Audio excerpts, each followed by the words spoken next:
क्या बचपन में दिन भर गेम्स खेलने के लिए आपको भी डांट पिटती थी? पढ़ोगे लिखोगे तो बनोगे नवाब, खेलोगे कूदोगे तो? ये फ्रेज आपके ऊपर भी यूज़ करा गया है। क्या आप भी उस जनरेशन के हैं जो सिर्फ कंप्यूटर पे अपना टाइम हमेशा स्पेंड करते हैं, अपने PS4s एंड PS3s पे या कंप्यूटर पे या मोबाइल पे हमेशा कोई ना कोई गेम चल रहा होता है? अगली बार कोई आपको बोलेगा अपना टाइम वेस्ट कर रहे हैं तो उसको ये वीडियो ज़रूर दिखा दीजिएगा, क्योंकि इस वीडियो में हम आपको बताने वाले हैं कि गेमिंग इंडस्ट्री में कितना स्कोप है और गेम्स खेलने में, गेम्स बनाने में, गेम्स डेवलप करने में कितना पैसा है। नमस्कार, मेरा नाम है सोनल मेहरोत्रा कपूर। आप देख रहे हैं नौकरी की बात मनी कंट्रोल पर। तो चलिए हम आपको आज बताते हैं इस वीडियो में कि गेमिंग इंडस्ट्री कितना बूम कर रही है, यहाँ पर कितनी सारी जॉब्स अवेलेबल हैं, किस सैलरी ब्रैकेट में आती हैं और आप कहाँ कहाँ अप्लाई कर सकते हैं। सबसे पहले हम जॉब्स के बारे में बात करें कि कौन कौन सी स्पेसिफिक डेजिग्नेशंस होती हैं। ओवरऑल इंडस्ट्री के बारे में आपको थोड़ा सा एक ब्रीफ अकाउंट दे देते हैं। तो गेमिंग इंडस्ट्री जो है उसका पोटेंशियल बहुत बढ़ गया है इंडिया में स्पेसिफिकली। एक समय था जब इंडिया को सिर्फ एक मार्केट की तरह देखा जाता था कि यहाँ पर सिर्फ लोग गेम्स खेलते हैं, लेकिन अब गेम्स बनाना भी इंडिया ने शुरू कर दिया है और इसका ग्रोथ जो है, जो पोटेंशियल है वो बहुत है, क्योंकि अभी भी नौकरियाँ ज़्यादा हैं, लोग कम। तो ये एक ऐसी इंडस्ट्री है यहाँ पर अगर आप अप्लाई करें तो, और अगर आप इंटरेस्टेड हैं जेन्युइनली, तो आप काफ़ी ग्रो कर सकते हैं। सबसे पहले नंबर्स की बात करें तो करीब 50 करोड़ गेमर्स हैं इंडिया में, 500 गेमिंग स्टूडियोज़ हैं और एक साल में ही, पिछले एक साल में ही करीब टोटल नंबर ऑफ गेमर्स जो है वो 5.7 करोड़ से बढ़ गए थे। तो करीब 12% का जो है वो ग्रोथ आया है गेमर्स में। अब गेमर्स का ग्रोथ आया है तो इंडस्ट्री बड़ी है, तो अब गेमिंग इंडस्ट्री और लोगों को ढूंढ रही है और लोगों को इसमें सबको कूदने की, सबको इसमें अपनी अपनी नए नए तरीके से इस इंडस्ट्री को बढ़ाने का बहुत स्कोप है। और अगर हम गेमिंग मार्केट की बात करें तो करीब 2.6 बिलियन डॉलर्स थी इसकी वैल्यूएशन करीब 2022 में, और ये है एनुअल, इसका ग्रोथ रेट जो है वो एक्सपेक्टेड है 27%। दैट मीन्स कि ये 2027 तक एस्टिमेशन है कि 8.6 बिलियन डॉलर्स हो जाएगा। 2.6 से 8.6 बिलियन डॉलर्स होने की ऐसा एक्सपेक्ट करा जा रहा है कि ये इंडस्ट्री ग्रो करेगी। लेकिन जितने भी जॉब सीकर्स हैं इस समय सोच रहे होंगे आप लोग कि अच्छा इंडस्ट्री तो बूम करेगी, सरकार ने भी बहुत सारे गेमिंग रेगुलेशंस लेकर आए हैं, रूल्स लेकर आए हैं। अब मिनिस्ट्री ऑफ स्पोर्ट्स जो है और ministry of IT, electronics and IT, दोनों ही इस सेक्टर को रेगुलेट भी कर रही है। तो नए रूल्स आ रहे हैं, रेगुलेशंस आ रहे हैं और बेसिकली स्ट्रीमलाइन हो रहा है प्रोसेस और बहुत डिफाइन हो रहा है। तो ऐसे टाइम पर अगर हम गेमिंग में इंटरेस्टेड हैं तो कौन कौन सी जॉब्स पर अप्लाई कर सकते हैं उसके बारे में बात करते हैं। हम आपके लिए 5 लेकर आए हैं जॉब्स जो बहुत पॉपुलर होती हैं। उसके अंदर भी बहुत सारी कैटेगरीज है, लेकिन ब्रॉडली ये 5 होती हैं। सबसे पहला है फुल टाइम गेमर। तो ये तो इजी सा हो गया। अगर आप बहुत ही एक्सपर्टीज़ है आपके अंदर गेम्स खेलने की, अगर आप लैपटॉप पे, फ़ोन पे गेमिंग जो टूर्नामेंट्स होते हैं वो सब खेलते हैं और आप एक बहुत ही एक्सपर्ट गेमर हैं, तो उसके भी बहुत पैसे मिलते हैं।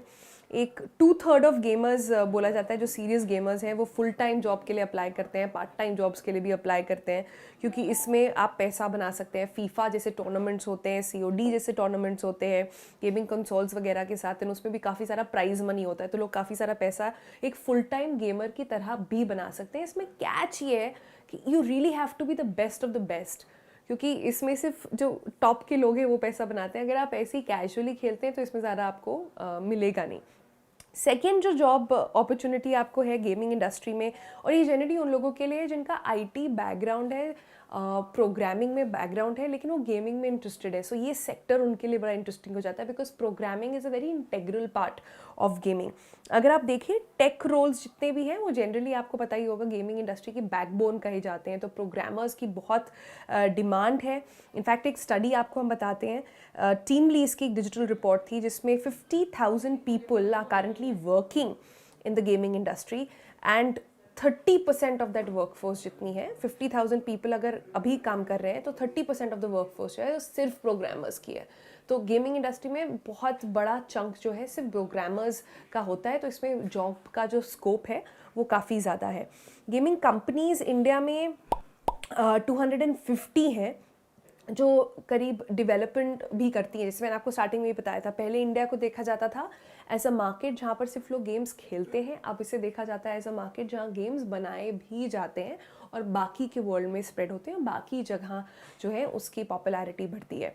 तो ये जो स्कोप है ये कैसे करना है प्रोग्रामर्स, क्योंकि टैलेंट पूल तो इंडिया में ही है सारा, क्योंकि गेमर्स हैं वो पैशनेट हैं and with the right degree with the right background and training वो बन सकते हैं, तो इसका बहुत स्कोप जो है वो भी देखा जा रहा है। नंबर 3 हमारी लिस्ट में है डिज़ाइनिंग। एंड ये आपको बहुत ही इजी समझ में आ जाएगा कि आप कोई भी अच्छा अगर गेम खेलते हैं तो आपको पता होगा कि सिर्फ टेक और गेम नहीं होता है, उसकी स्टोरी टेलिंग क्या है, वो पूरा गेम आपको किस एक्सपीरियंस में लेकर जा रहा है, किस वर्ल्ड में लेकर जा रहा है, कहाँ ट्रांसपोर्ट कर रहा है, वो बहुत इंपॉर्टेंट होता है। तो डिज़ाइनर्स का भी बहुत इंपॉर्टेंट रोल होता है गेमिंग इंडस्ट्री में।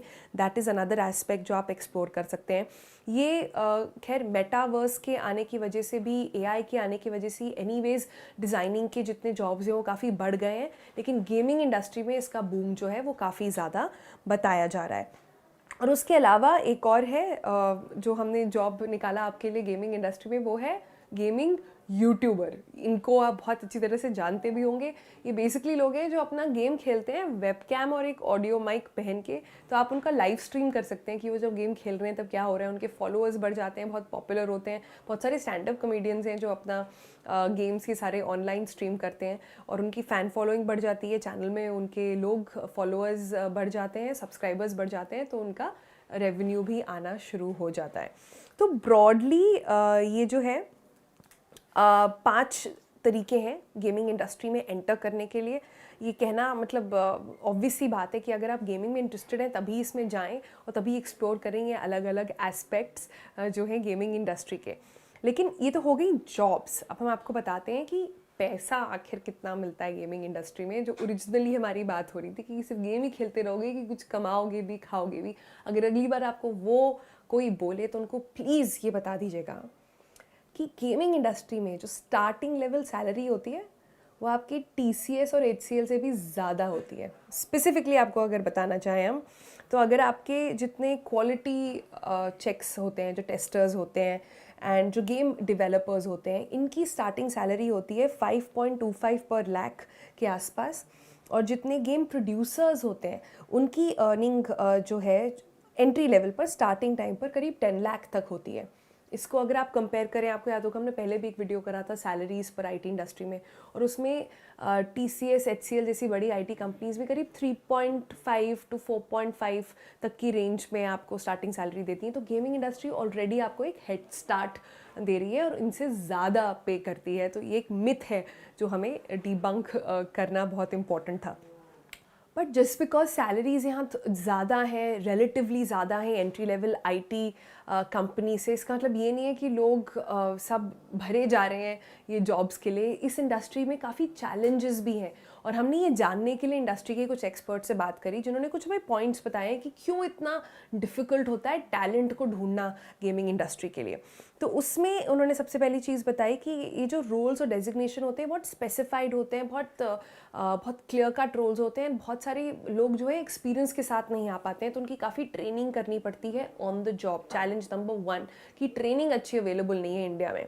चैलेंज नंबर 2, जो टैलेंट मिलता भी है गेमिंग इंडस्ट्री में वो काफ़ी चूज़ी है, और एक बार अगर वो किसी पैशन के साथ, एक प्रोजेक्ट के साथ जुड़ जाते हैं तो वो किसी दूसरे प्रोजेक्ट में फिर लगना नहीं चाहते हैं। वो एक तरह से एक उनका मिशन हो जाता है लाइफ का, तो इस वजह से बहुत डिफ़िकल्ट हो जाता है उनके लिए टैलेंट को चुनना।